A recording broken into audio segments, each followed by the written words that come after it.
যে বাড়িতে ছোট কন্যা সন্তান আছে সেই ঘরের মানুষ ভুলেও এই 3টি কাজ করবেন না। এই কাজগুলো থেকে কিন্তু আমাদের দূরে সরে আসতে হবে। একটা কথা মনে রাখবেন, কন্যা সন্তান অনেক দামি জিনিস।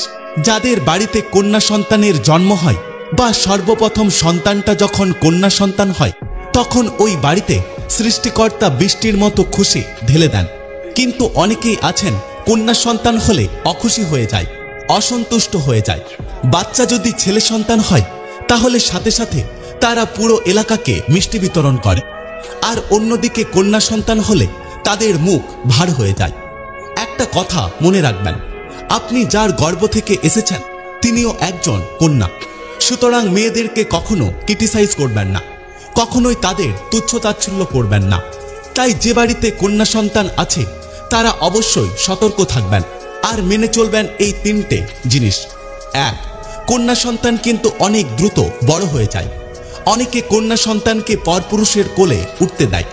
8 বছর, 9 বছর বা 10 বছর হয়ে গেছে এই ধরনের কন্যা সন্তানকেও পরপুরুষের কোলে উঠতে দেয়। আর এই ভুল কাজটা কখনোই করবেন না। বর্তমান সমাজে কিছু কিছু মানুষ এমন রয়েছে, তারা জন্তুর সঙ্গেও খারাপ কাজ করতে দ্বিধা করে না। কন্যা সন্তান ছোট হলে একবার ভাবুন তারা কি করবে। এজন্য একমাত্র বাবা ছাড়া, নিজের ভাই ছাড়া কখনো অন্য কোনো পুরুষের কোলে নিজের কন্যা সন্তানকে উঠতে দেবেন না।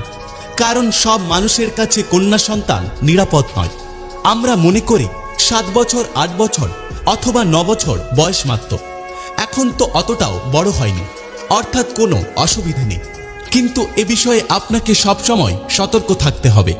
2, কন্যা সন্তানকে কখনো আপনি ঘর থেকে একা ছাড়বেন না। এই ভুল কাজটা আপনারা কখনোই করবেন না। একটা কথা মনে রাখবেন, কন্যা সন্তান কিন্তু অনেক দামি।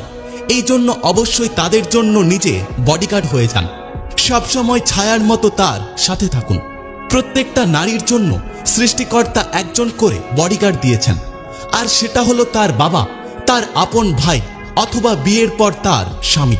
কারণ বর্তমান সমাজটা এখন ভালো নয়। তাই বাবা মা হিসাবে আপনার কন্যা সন্তানের বিষয়ে সতর্ক থাকুন। 3, এটা খুবই গুরুত্বপূর্ণ।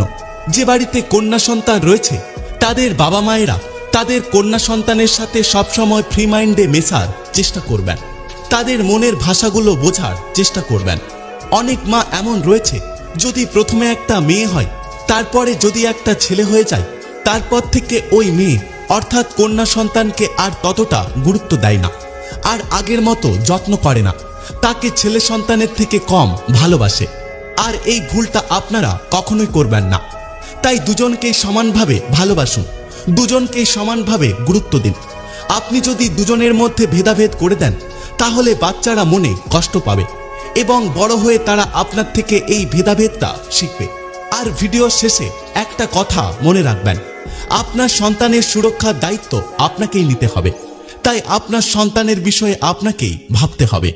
এ বিষয়ে আপনার কি মতামত অবশ্যই আমাদের জানিয়ে যাবেন।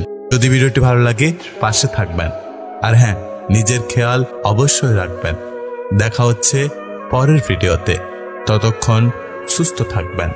Take care.